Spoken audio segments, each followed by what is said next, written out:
లత లత సరాగమాడి సుహాసిని సుమాలతో వయస్సుతో వసంతమాడి వరించెలే సరాలతో మిలా మిలా హిమాలే జల జల ముత్యాలుగా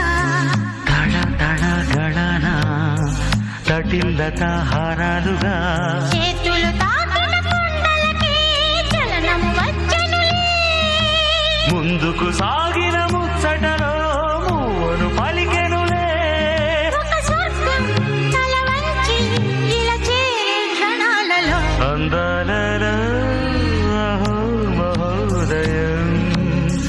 భూలోకమే